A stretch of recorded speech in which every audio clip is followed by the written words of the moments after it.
大家好，欢迎大家收看华人工商论坛。在美国啊，家庭法其实和我们很多华人家庭的生活是息息相关的。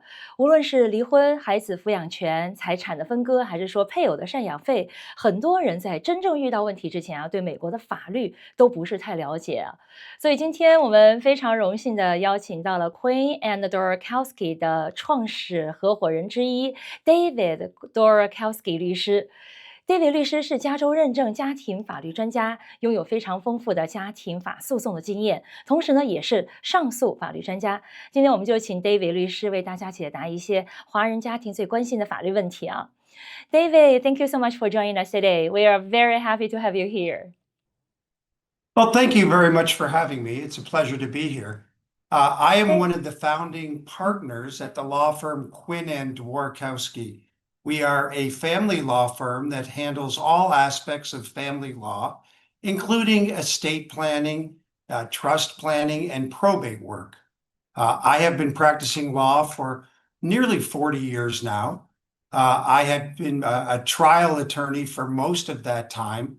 I have a specialty, a certified specialty as a family law specialist in California, and also a specialty as an appellate specialist.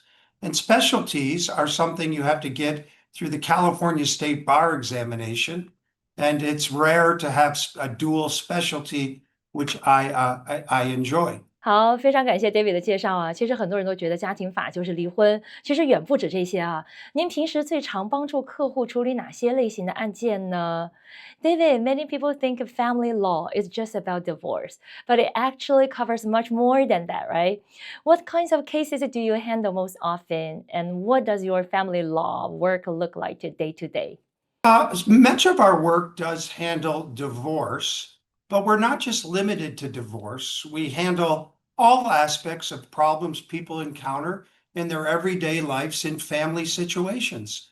So it could be issues regarding divorce, which many times involves issues with their children on custody issues. It could be issues involving domestic violence, where people get into circumstances where there's domestic disputes. So we handle all aspects of family law. One of the things we tend to specialize in is family laws involving professional people that are many times business owners and are trying to be careful to protect their hard-earned assets. So one of the, I would say, the more regular and complex areas of family law we do are family laws involving business owners, executives, and people who are trying to unravel their financial world in such a way that they protect their assets and preserve their wealth. Many different aspects of family law, and family law really is about people, and it's about being sensitive to people's needs at a very emotional time, generally in their life. One of the things I really enjoy about family law is that there's so many different aspects of the law we can handle for people, and we enjoy working with people and helping them work through their issues at generally a very difficult time in their life. 好，非常感谢 David 的介绍啊。除了家庭法之外呢，我们也知道 David 是上诉方面的专家，很多人都听过上诉，但是真正了解的人并不多啊。所以说，能不能请 David 用最简单的方式和大家解释一下啊，到底什么是上诉？一般什么情况下会进入到上诉的程序呢？ David, let's talk about appeals. Many people have heard the term, but may not really understand what it means. Could you please explain, in simple terms, what an appeal is and when someone might need one?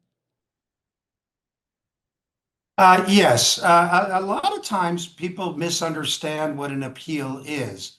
And an appeal is something that happens after a trial. So after parties go to trial and present evidence, and then a judge makes a decision, that's generally the context an appeal comes up in. And an appeal is not an automatic right to a new trial. An appeal is where a court of appeal, 3 justices on the court of appeal, review the transcripts, in other words, what the people testify at trial, is taken down by a court reporter into a transcript. And an appeal is where a person like me, a lawyer, reviews the transcripts and writes a legal brief for the Court of Appeal, explaining what went wrong at the trial and why the judge did not get the result right. So if a person loses at the trial level, one of their options is to take an appeal. But the appeal is based on the transcripts of the trial, and you don't present new evidence on an appeal. 3 justices of the Court of Appeal review the record below and review my legal brief and the other side's legal brief. And from that legal briefing, they decide whether they should reverse or modify what the trial judge did below. Many times an appeal, if you win an appeal, you are sent back to the trial court for the trial judge to redo that aspect of the case based on what they've been told by the Court of Appeal. 好，谢谢 David 介绍啊。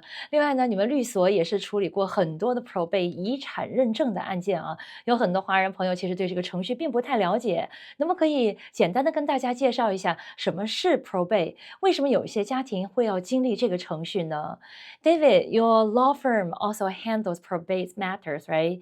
For people who may not be familiar with the term, could you please explain what probate is and why some families end up going through that process?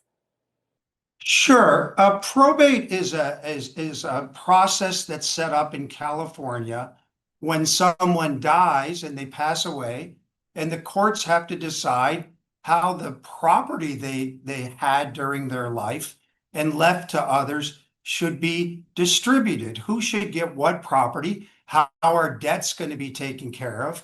And so probate is a mechanism in California for handling one's estate once they die. Now, there's a process of avoiding probate in one's life by doing a trust. And if you have a trust, generally, if the trust is done correctly, one can avoid going into probate. And that's an important thing to try to avoid probate, because probate is a lengthy process, and probate can be a very costly process. But assuming nobody's put a trust in place, and we find that there is no trust, then generally the process is to go before the court in something called probate.